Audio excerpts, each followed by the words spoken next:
Você acha que vale a pena, tio João, tentar mudar a cabeça das pessoas, assim, principalmente pessoas extremas, igual o Robertinho? A gente deve realmente conversar com essas pessoas? Cara, eu acho que sempre vale a pena, cara. Aí eu vou citar o Fernando Pessoa, né? Tudo vale a pena se a alma não é pequena, né? Assim, a gente tem que. Uma vez que a gente de fato acredita, uma vez que a gente de fato luta por uma mudança na sociedade, a gente sabe que o que a gente precisa é de estar com as outras pessoas, né?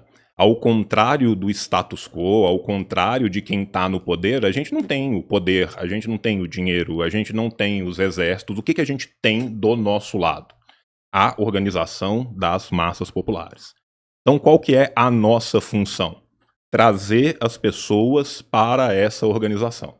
Desvelar para essas pessoas como de fato a nossa sociedade funciona, como de fato ela é uma sociedade baseada numa pirâmide onde a esmagadora maioria de nós vai morrer embaixo, enquanto uma fatia minúscula vai viver uma vida nababesca, né? Então, a gente tem uma facilidade muito grande de se aperceber da história no passado e uma dificuldade muito grande de se aperceber da nossa própria história, da nossa própria vivência. É muito fácil a gente olhar para uma sociedade como a egípcia, ver os caras carregando pedra para o faraó sentado, tomando um daiquiri, e os caras no sol sendo chicoteado. E a gente fala, porra, que absurdo, cara, como que esses egípcios aceitavam essa merda? Eu, se eu fosse egípcio, eu subia lá na pirâmide, descia o cacete no faraó. Aí no outro dia de manhã você pega 3 horas de busão, vai pro seu trabalho, trabalha o dia inteiro e fala linda Lamborghini patrão. Sabe? Então, assim, é difícil às vezes da gente se aperceber, porque a gente tá coberto nessa ideologia o tempo inteiro, de que um outro mundo é possível, uma outra visão de mundo é possível, uma outra divisão social do trabalho é possível, uma que seja mais igualitária, uma que não destrua o planeta, uma que permita que pessoas não morram de fome, né? Então, nossa função é trazer mentes e corações. Como que nós fomos encapsulados nesse sistema, assim, que hoje a gente não consegue perceber essa realidade? Cara, assim, a gente tem que entender que qualquer sistema que se instaure para que ele consiga permanecer no tempo, ele não tem que ter somente um modo de produção das coisas. Ele precisa de ter um modo de reprodução desse próprio sistema no tempo. Por que que durante tanto tempo, durante a Idade Média, ninguém iria questionar a igreja ou ninguém iria questionar a aristocracia? Porque a partir do momento em que eles conseguiram chegar no poder, eles criaram também todo um modo de reprodução da sua vida.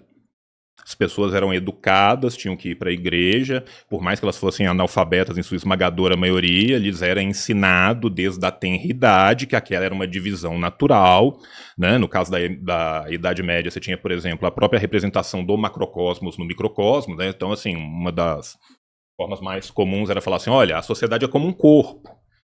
Vocês que trabalham, vocês são os pés, vocês estão aqui mantendo.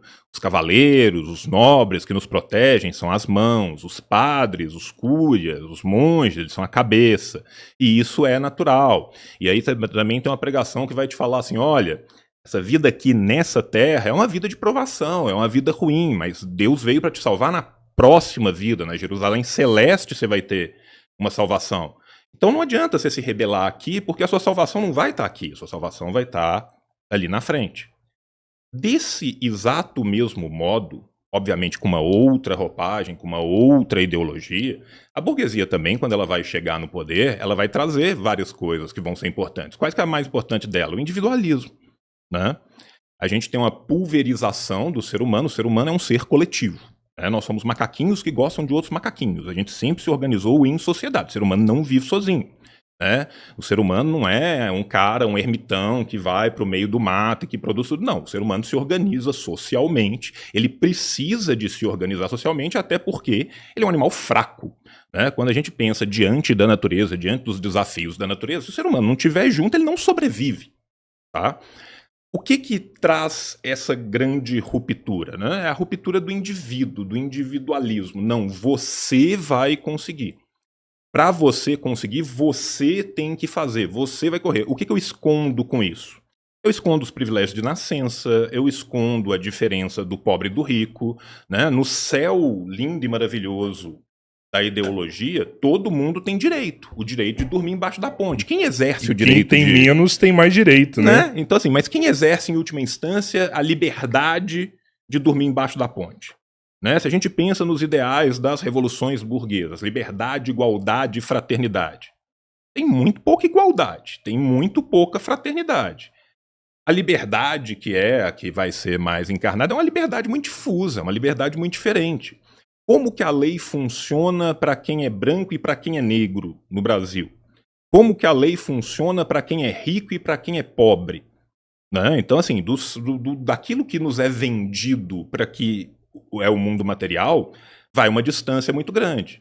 Agora, a ideologia serve exatamente para isso, para te convencer da naturalidade daquele sistema. Inclusive, a gente tem uma tendência muito grande de naturalizar o que é uma construção social. Né? A gente já teve diversos modos de produção diferentes, a gente tem outras visões de mundo completamente diferentes, organizações sociais completamente diferentes, ao longo do tempo. Só que é nos vendido, primeiro, uma ideia positivista da história, como se as coisas fossem acontecendo concatenadas cada vez de uma forma mais elevada, e que a gente tivesse chegado nesse píncaro que é o capitalismo, e que dele não sairemos nunca mais. Todo sistema que já existiu na história se vendeu como se fosse o último. Em momento nenhum, em Roma, imperador nenhum, você não vai achar em gesta de imperador, você não vai achar em discursos do Senado, alguém falando, olha, Roma chegou até aqui, daqui a gente não vai passar, daqui uns 200 anos nós vamos cair. Não existe isso. Isso é o melhor que a gente está agora. Todo sistema que chega no poder, ele se enxerga, ele se percebe como o último sistema da humanidade, ele tenta naturalizar esse sistema. Por que ele precisa de fazer isso? Para ele poder se reproduzir no tempo. Para que haja uma ruptura, né, é necessário, primeiro, que esse sistema chegue num limite. Que esse sistema comece a não funcionar. Que esse sistema, pelo menos, não funcione para uma parte ou para uma grande parte daquelas pessoas. Ou seja, teremos algumas pessoas que vão se sentir incomodadas dentro desse sistema. Isso. Vamos pegar, por exemplo, a burguesia quando era uma classe revolucionária.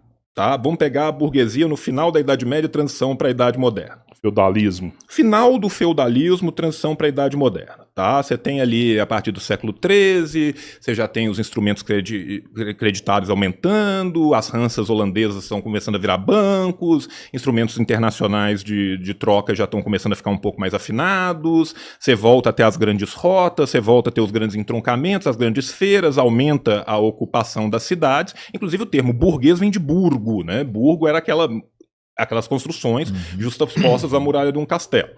Beleza.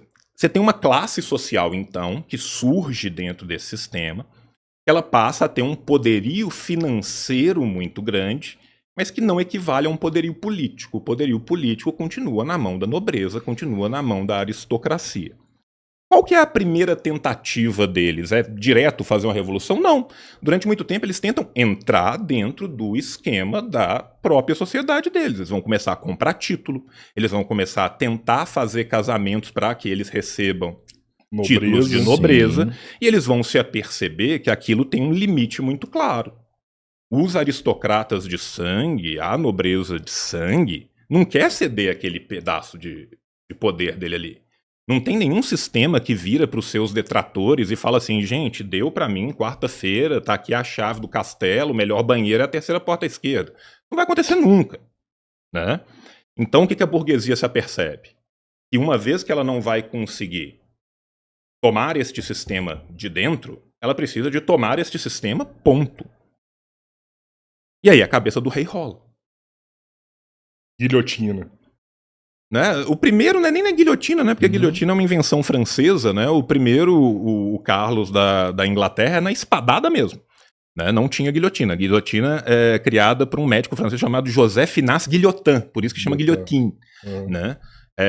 Mas as cabeças dos reis começam a rolar e eles vão tomar o poder. Uma vez que eles tomam o poder, o que eles precisam? Se manter no poder. Então, todo o aparato burocrático do Estado que vai ser criado é para quê? Para a manutenção daquele poder. A função de quem toma o poder é tentar se manter no poder e consolidar seu poder.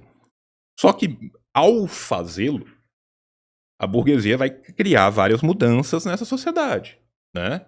A primeira e a maior de todas dela é no modo de produção. Você não vai ter mais a servidão por gleba. O trabalhador medieval, ele não era ligado a uma pessoa, ele era ligado à terra. Se o Lorde Fulaninho foi numa cruzada e morreu, e chegou o Visconde Fulanão e tomou aquela terra no lugar, todos aqueles trabalhadores que antes estavam ligados ao Lorde Fulaninho agora são ligados ao Visconde. Ou seja, a relação é com a terra, a relação é diferente. Quando a gente começa a ter a nossa servidão moderna, que é o trabalho assalariado, você vai criar uma classe que vai ser predada. A história dos homens até hoje vem sendo, suas grandes sociedades, a sua grande esmagadora maioria, a história da luta de classes. O que nós que somos comunistas defendemos? A abolição da luta de classes. Como? Numa sociedade futura, aonde a gente consiga libertar todas as capacidades do trabalho até um ponto de que não haja mais a necessidade de ter classes. Isso vai acontecer da noite para o dia? Não, não vai. Passo 1, tomar o poder. Imagina o que foi, por exemplo, como aconteceu na União Soviética. Tomou-se o poder.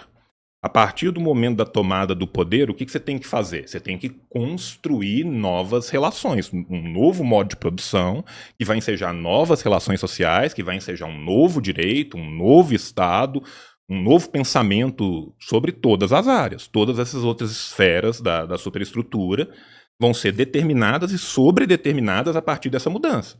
Isso demora. As perguntas que nós, da nossa geração, somos capazes de fazer não vão ser as mesmas de alguém que é criado sob uma outra ótica, que nasceu depois de uma transição, que já nasceu num outro modo de produção, que não experienciou as mesmas relações de poder, de ideologia, de dominação da nossa sociedade. Ou seja, isso é um processo transgeracional. Qual que é a grande diferença daquilo que a gente defende? Nós defendemos um sistema que hoje beneficiaria 99,9% da população. Eu vejo um sistema que o grande benefício que é dado é para 0,01% da população, com um custo altíssimo para a manutenção futura da vida humana, como um sistema fadado à bancarrota. O problema é que as coisas não caem de maduro na história. Não adianta eu falar assim, o capitalismo é muito ruim, porque o capitalismo mata muita gente fica pobre, muita gente não tem acesso, e ele é tão ruim que ele vai acabar. Não vai. Se a gente não age em direção às coisas, as coisas não acontecem ex nihilo, elas não acontecem do nada. Do que as pessoas acham que esse 0,04% da população são engrenagens fundamentais para manutenção. E tipo, sem eles a gente não consegue sobreviver. Sabe qual que é o problema? O problema tem uma tirinha americana que para mim é o melhor resumo de todos os tempos do quão boa é a ideologia do capitalismo, do tão bem que ela funciona. É um grupo de RPG entrando numa caverna de um dragão. E aí, eles entram, vem o dragão, e aí um deles fala, vamos atacar e matar o dragão. Aí um deles levanta e fala, mas espera aí, se nós trabalhamos para matar o dragão e proteger a cidade, em última instância, o dragão é responsável pelo nosso trabalho. Se a gente matar o dragão, a gente não vai ficar sem trabalho? Aí todo mundo vira para ele e fala, cara, mas você tá louco? Esse dragão matou a sua família, esse dragão cospe fogo na gente, esse dragão escraviza a cidade, ele está deitado em cima de todo o ouro que a gente já teve. Aí o cara vira e fala, mas e se um dia eu for um dragão? Eu queria ser morto? Aí o dragão vira pra ele e fala, você nunca será um dragão. Esse que é o ponto. Muitas vezes a pessoa acha que ela vai ser um dragão. É vendida uma ideia de que qualquer um pode ser um bilionário. Tudo que basta é um sonho e uma garagem. O problema é que normalmente essa garagem fica dentro do Pentágono. E esse sonho é pago com a mina de esmeraldas do seu pai. Entende? Então, assim, a gente vive numa sociedade onde o cara acha que por ele conseguir fazer um crediário na Magazine Luiza, ele tá na mesma classe social da Dona Luiza, dona do Palmeiras. Não está.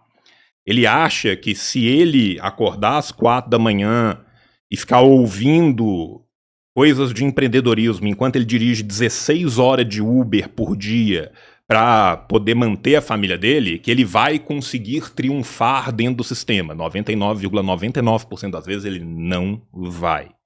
Só que ele não consegue colocar a culpa disso no sistema. Por quê? Por causa desse individualismo que eu falei que nos é atrelado. A culpa é individual. Se você não conseguiu, é porque você não foi bom bastante, é porque você não se esforçou bastante. E a benesse fica com o sistema. Porque aí quando alguém consegue, quando tem o Tolkien que consegue, um cara vai lá e veio de uma origem super humilde e esse cara conseguiu ser bilionário. Minerou ali. Minerou e relaxou. Sacou? Sei lá, um belo dia, antes do cara lançar o Ethereum, ele era amigo do cara que ia lançar o Ethereum e o cara falou, compra 10 Ethereum aí. Saca? Aí deu certo. Esse cara é mostrado como um exemplo de que a sociedade funciona. Os outros 100 mil que tentaram fazer a mesma coisa, que vão morrer na penúria lutando desesperadamente, são fracassados individuais. Isso é o poder da ideologia.